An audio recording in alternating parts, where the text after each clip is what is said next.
Hello my dear friends, तो आप सभी का स्वागत है आज की इस नए वीडियो में। दोस्तों, आज हम लोग पढ़ने वाले हैं बायोलॉजी का बहुत ही महत्वपूर्ण ऑब्जेक्टिव प्रश्न। अगर आप भी क्लास 10th के विद्यार्थी हैं और 2025 में बोर्ड एग्जाम देने वाले छात्र हैं तो ये वीडियो आप शुरू से अंत तक जरूर देखें।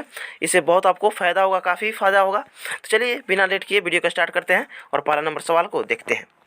दोस्तों, यहाँ पर पहला नंबर सवाल है कि पत्तियों में गैसों का आदान प्रदान कहाँ होता है। पत्तियों में गैसों का आदान प्रदान कहाँ होता है दोस्तों? तो रंध्र में होता है। तो आपका ऑप्शन बी करेक्ट हो जाएगा, रंध्र। ऑप्शन बी बिल्कुल राइट हो जाएगा, रंध्र में। ठीक है, आगे बढ़ते हैं। चलिए, दूसरा नंबर प्रश्न है प्यारे साथियों, पौधों में वाष्पोत्सर्जन किस भाग में होता है। तो पौधों में वाष्पोत्सर्जन किस भाग में होता है दोस्तों? तो पत्ता में होता है। तो आपका ऑप्शन बी करेक्ट हो जाएगा, पत्ता। ऑप्शन बी राइट हो जाएगा, पत्ता में होता है। ऑप्शन बी तो राइट हो जाएगा। चलिए आगे बढ़ते हैं दोस्तों। तीसरा नंबर प्रश्न है, मानव रक्त में उपस्थित यूरिया की सामान्य मात्रा होती है। तो देखिए, मानव रक्त में उपस्थित यूरिया का मात्रा जो होती है दोस्तों 20 mg होती है। तो आपका ऑप्शन बी करेक्ट हो जाएगा, 20 mg। ऑप्शन 20 बिल्कुल राइट हो जाएगा, 20 mg। चलिए आगे बढ़ते हैं और अगला प्रश्न को देखते हैं दोस्तों। चौथा नंबर प्रश्न है, रक्त में आयरन की कमी से होने वाला एक रोग है। रक्त में आयरन की कमी से होने वाला जो रोग है दोस्तों वो एनीमिया है। तो रक्त में आयरन की कमी के कारण एनीमिया रोग होता है। तो आपका ऑप्शन सी करेक्ट हो जाएगा, एनीमिया। रक्त की कमी के कारण ही एनीमिया, रक्त में आयरन की कमी जब होता है तो एनीमिया रोग हो जाता है। चलिए आगे बढ़ते हैं। पांचवा नंबर प्रश्न है, कौन सी क्रिया सभी जीवों के लिए अनिवार्य है यानी आवश्यक है। कौन सी क्रिया सभी जीवों के लिए अनिवार्य है यानी आवश्यक है। तो श्वसन सभी जीवों के लिए क्या है, आवश्यक है, अनिवार्य है। तो आपका ऑप्शन सी करेक्ट हो जाएगा, श्वसन। आगे बढ़ते हैं। छठा नंबर प्रश्न है, श्वसन क्रिया के दौरान कितनी प्रतिशत ऊर्जा ताप के रूप में निष्कासित होती है। तो देखिए, श्वसन क्रिया के दौरान आपका 20% ऊर्जा ताप के रूप में निष्कासित होती है। तो आपका ऑप्शन ए करेक्ट हो जाएगा, 20%। दोस्तों, सातवां नंबर प्रश्न है, मनुष्य में वृक्क एक तंत्र का भाग है जो संबंधित है। तो वृक्क जो है मनुष्य में, मतलब कि जो एक तंत्र जो है उत्सर्जन का एक मतलब हिस्सा है। तो जब भी आपसे पूछा जाए मनुष्य में वृक्क एक तंत्र का भाग है जो संबंधित है, तो उत्सर्जन से संबंधित है। तो आपका ऑप्शन सी करेक्ट हो जाएगा, उत्सर्जन। ऑप्शन सी बिल्कुल राइट हो जाएगा। चलिए, आठवां नंबर प्रश्न है, पादप में जाइलम उत्तरदायी है। तो पादप में जाइलम जो उत्तरदायी है जल का वहन के लिए है। तो आपका ऑप्शन एक करेक्ट हो जाएगा, जल का वहन। ऑप्शन ए बिल्कुल राइट हो जाएगा, जल का वहन या जल का समवहन दे सकता है। तो दोनों एक ही चीज़ है, जल का वहन कहे या जल का समवहन कहे। 9 नंबर प्रश्न है आज का। देखिए, यहाँ पर बहुत ही महत्वपूर्ण प्रश्न है, रक्त इनमें किसकी उपस्थिति के कारण लाल दिखाई देता है। रक्त जो लाल दिखाई देता है, जो खून का रंग लाल होता है, वो किसके कारण होता है, यही आपसे पूछा जा रहा है। तो देखिए, हीमोग्लोबिन के कारण ये रक्त आपका लाल या हमारा रक्त लाल दिखाई देता है। तो रक्त का जो लाल कलर होता है वो हीमोग्लोबिन के कारण ही दिखाई देता है। तो आपका ऑप्शन बी करेक्ट हो जाएगा, हीमोग्लोबिन।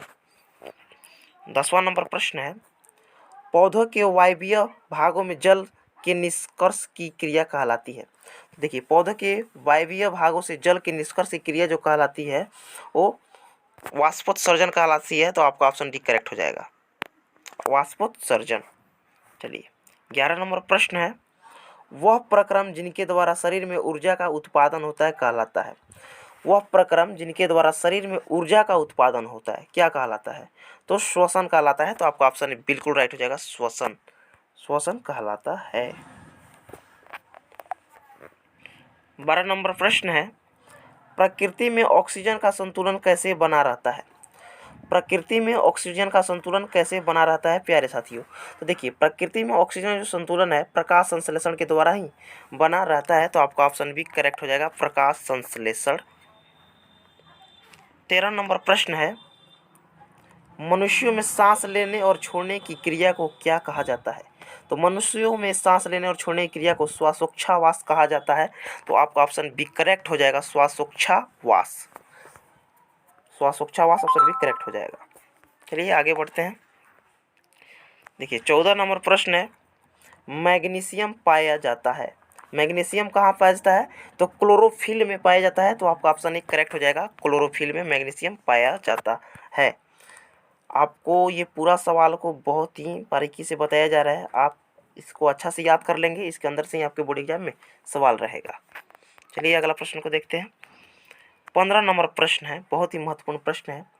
मानव हृदय में पाए जाते हैं, मानव हृदय में 4 विषम पाए जाते हैं। तो आपका ऑप्शन सी करेक्ट हो जाएगा, 4 विषम पाए जाते हैं, ऑप्शन सी करेक्ट हो जाएगा। 16 नंबर प्रश्न है, कौन सा एंजाइम इम्लिशकृत वसा का पाचन करता है? कौन सा एंजाइम इम्लिशकृत वसा का पाचन करता है? तो लाइपेज, आपका ऑप्शन सी करेक्ट हो जाएगा, लाइपेज, लाइपेज हो जाएगा, ऑप्शन सी करेक्ट। चलिए आगे बढ़ते हैं। 17 नंबर प्रश्न है, सामान्य प्रकुंचन रक्त दाब होता है। तो सामान्य प्रकुंचन रक्त दाब जो होता है दोस्तों 120 mm होता है। तो आपका ऑप्शन सी करेक्ट हो जाएगा, 120 mm, ऑप्शन सी बिल्कुल राइट हो जाएगा, 120 mm। आप याद रखिएगा हमेशा, सामान्य प्रकुंचन रक्तदाब पूछे तो 120 mm होता है। चलिए 18 नंबर प्रश्न को देखते हैं। 18 नंबर प्रश्न है, निम्नलिखित में से कौन उभयलिंगी जंतु है? निम्नलिखित में से कौन उभयलिंगी जंतु है? तो केंचुआ जो है दोस्तों उभयलिंगी जंतु है। तो आपका ऑप्शन एक करेक्ट हो जाएगा, केंचुआ, ऑप्शन ए बिल्कुल राइट हो जाएगा, केंचुआ। 19 नंबर प्रश्न है, ये भी बहुत ही महत्वपूर्ण प्रश्न है। मानव हृदय का औसत प्रकुंचन दाब है लगभग, मानव हृदय का औसत प्रकुंचन दाब है लगभग। तो 120/80 हो जाएगा, यानी 120/80 हो जाएगा, जो कि ऑप्शन बी में आपको दिख रहा होगा, ऑप्शन बी करेक्ट हो जाएगा, 120/80। आप याद रखेंगे 120/80, ऑप्शन बी राइट हो जाएगा। आज का लास्ट नंबर 20 नंबर प्रश्न है। इस प्रश्न को देखने से पहले साथियों मैं कहना चाहूँगा, अगर वीडियो पे आप इतना देर से अगर वीडियो को देख रहे हैं तो वीडियो को लाइक कर दीजिए। अगर इससे आपको कुछ जानकारी मिल रही है तो चैनल को सब्सक्राइब कर लीजिए, ताकि आप डेली इससे पढ़ पाएँ और कुछ सीख पाएँ। चलिए 20वां नंबर प्रश्न को देखते हैं। 20 नंबर प्रश्न है, मनुष्य में वृक्क एक तंत्र का भाग है जो संबंधित है।